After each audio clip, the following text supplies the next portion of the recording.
On this week's edition of Fast Track Live, a Purdue researcher held a vital role in a recent discovery on the Zika virus cell. What he did and the future of the virus coming up. And later, we take a look at Purdue President Mitch Daniels' response to President Trump's immigration ban and how it relates to Purdue students. And finally, Sports Director Tommy Barrett sits down with Purdue diver Steele Johnson, who came away from the Rio Olympics with a silver medal. Fast Track Live starts now.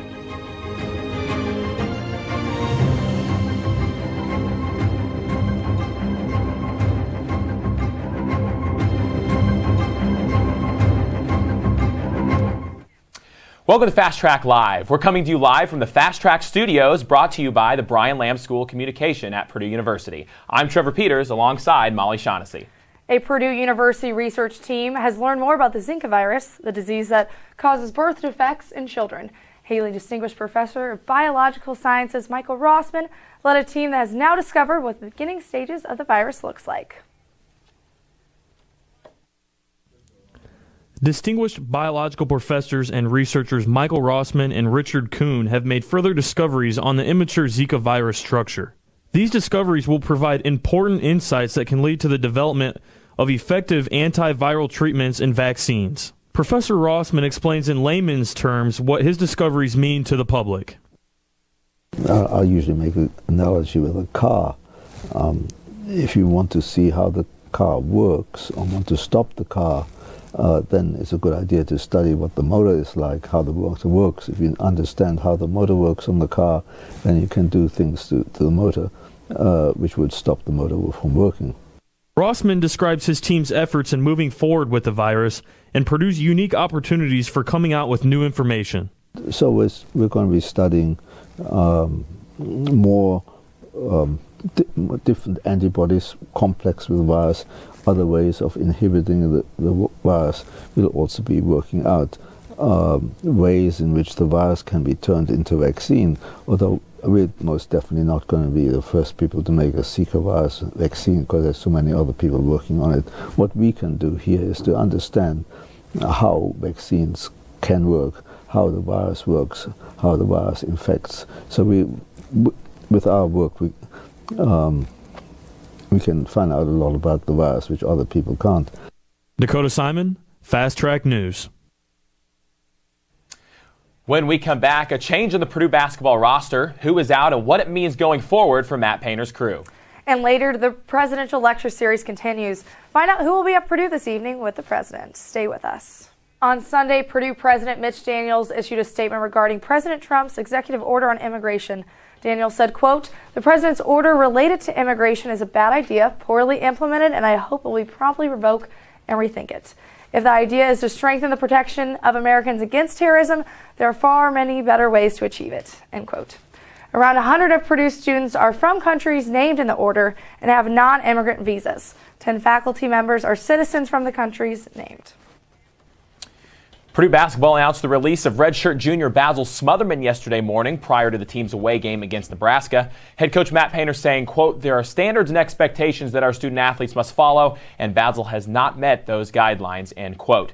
Smotherman started the season on suspension after an off-season arrest of paraphernalia, and the 6'6 forward has averaged 3.9 points and 1.7 rebounds this season as a reserve. Smotherman was the final recruit remaining from Painter's 2013 recruiting class. Political commentator J.D. Vance will be on campus this evening as a part of Purdue's presidential lecture series. Vance will join President Daniels in an hour-long discussion with Q&A session following. Vance is a Silicon Valley investment firm principal and a New York Times best-selling author of Hillbilly Elegy, a memoir of a family and culture in crisis. The discussion begins at 6:30 in Lowe Playhouse with a book signing prior beginning at 5:45. An upcoming NASA mission will feature 3 Purdue alums. First-time astronaut Scott Tingle will be aboard Expedition 54, launching in October. Later, Drew Fustel, a veteran astronaut, will be joining him on Expedition 55, scheduled to take off in March of 2018. During Expedition 55, a third Boilermaker will join them from the ground. Gary Horlacher will serve as the lead flight director for Expedition 55. Purdue's Hyperloop team traveled to Hawthorne, California this weekend to compete in SpaceX pod competition. The competition's primary focus was to develop a Hyperloop prototype. The competition consisted of 27 teams from across the world. Now Sheena Steffen with your weather forecast. Sheena, I hope it gets warmer. Thanks, Molly. Well, unfortunately, it's not going to get any warmer. Right now, we're seeing a lot of below average temperatures for this week and coming up. If we go ahead and look at current temperature, it's 30 degrees, feels like around 29 without wind chill. Winds are coming from the south-southwest around 10 miles per hour. We had our high around 33, and we're going to see a low tonight around 29 degrees. As we go ahead and look at our 3-day forecast, we can see, again, today we had our high around 33, and we're going to have a low around 29. We're going to see a few snow flurries tonight and into early morning Tuesday.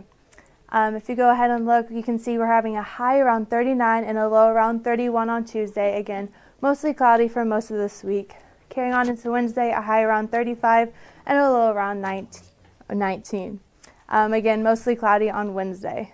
As you go ahead and look at the surface map, you can see tonight the snow showers are coming because of this warm front right here. It's going to be passing through our area over the night into early morning Tuesday.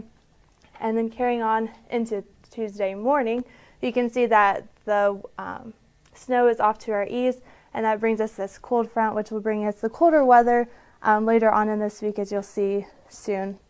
But again, just mostly clouds, no rain or snow after tonight and into early morning Tuesday. As you go ahead and look at our forecast, you can see that for the majority of Tuesday, temperatures will be in the upper 30s to lower 40s. That's all I have for you right now. Trevor? All right, thanks, Sheena. Tommy Barrett joins us. Tommy, big weekend in sports. Steele Johnson back in the pool and a loss at Nebraska for the men's basketball team. Yeah, those and big news out of Indianapolis. The Colts have hired new GM Chris Ballard, former director of football operations of the Kansas City Chiefs. That news and more when we come back.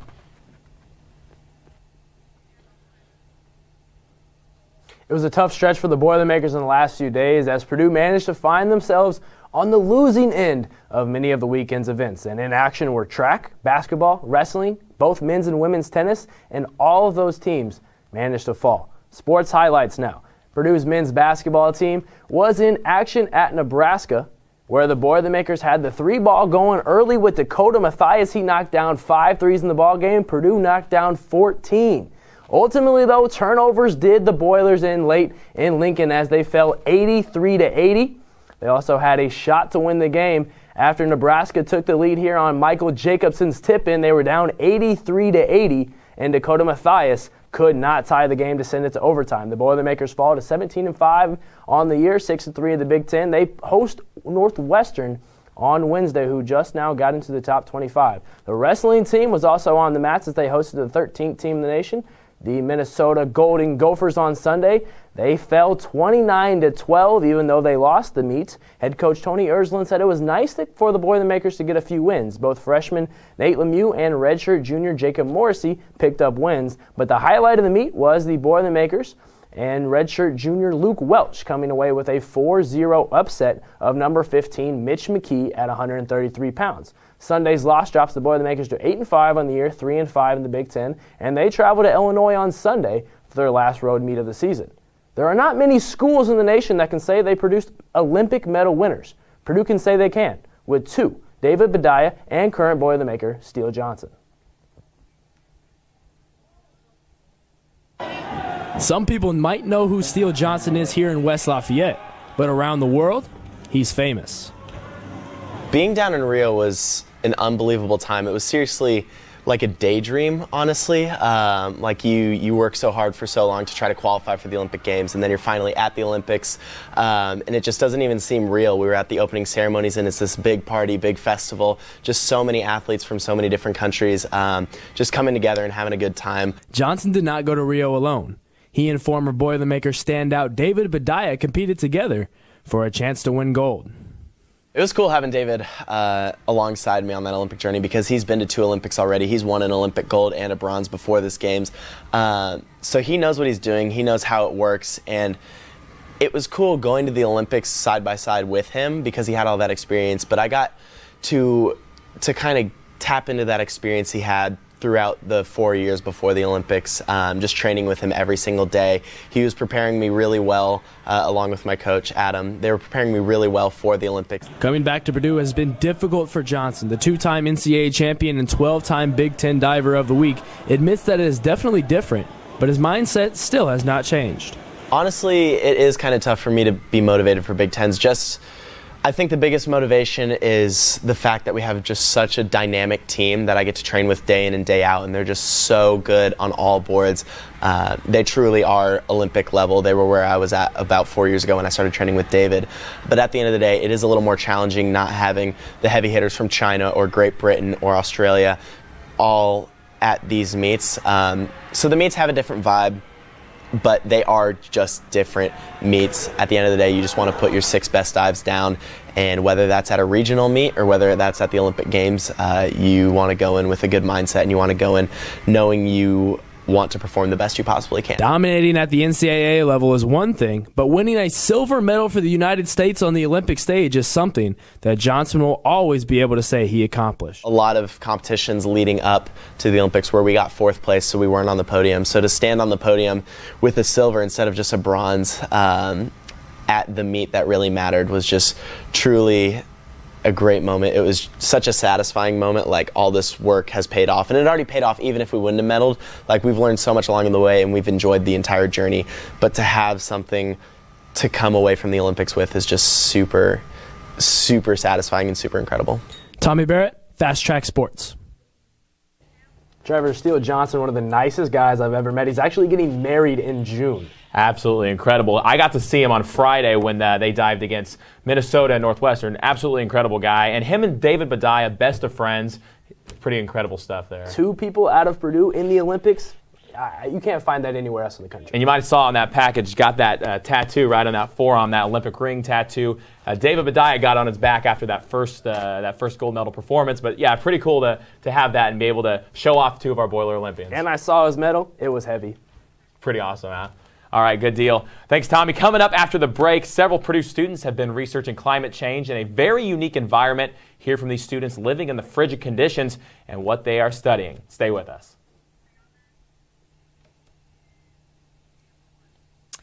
Welcome back. For the past several months, Purdue students and professors from the College of Science have been living in Antarctica hoping to find discoveries about climate change.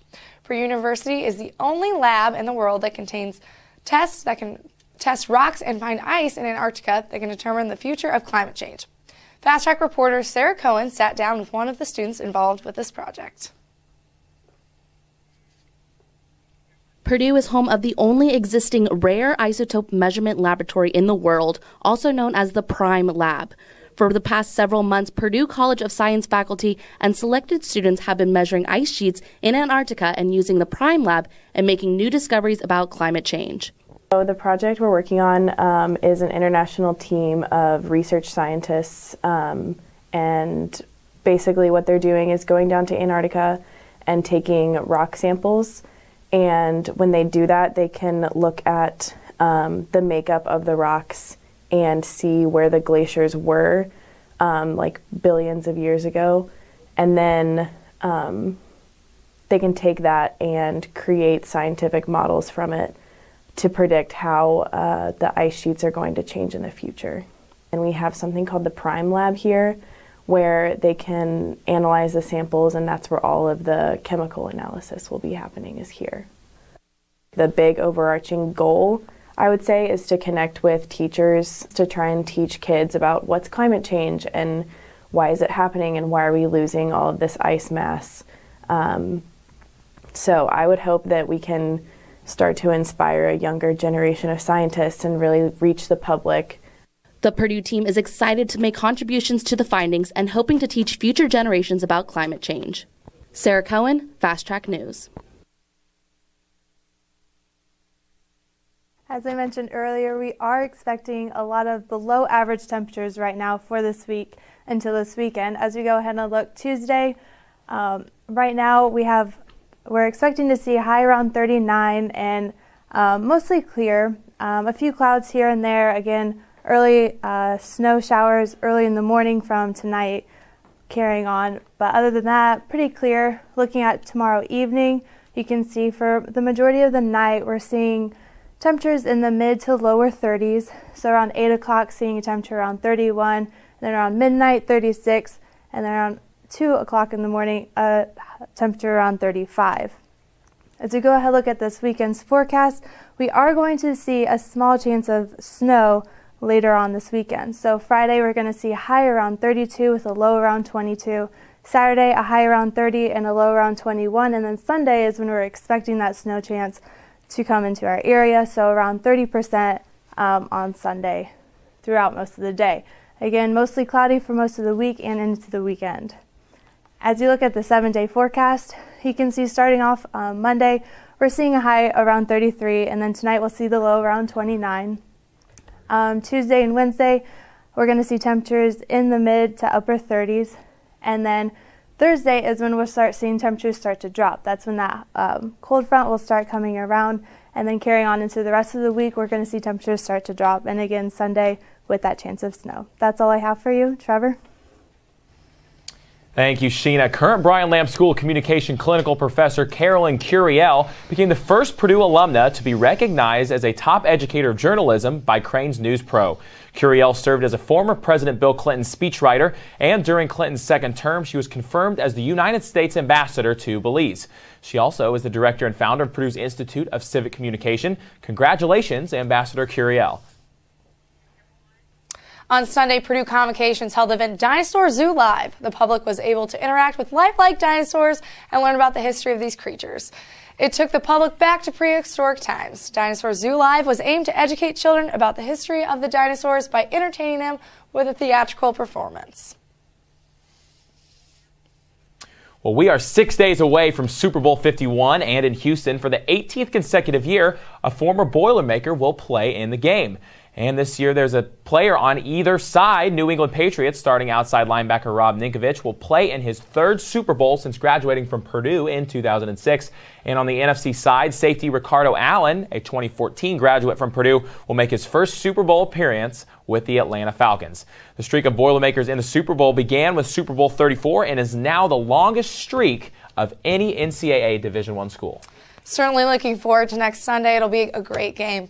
Well, that does it here at the studios at Purdue. I'm Molly Shaughnessy. And I'm Trevor Peters. For up-to-date info on Purdue weather, sports, and more, make sure to follow us on Facebook and Twitter throughout the week.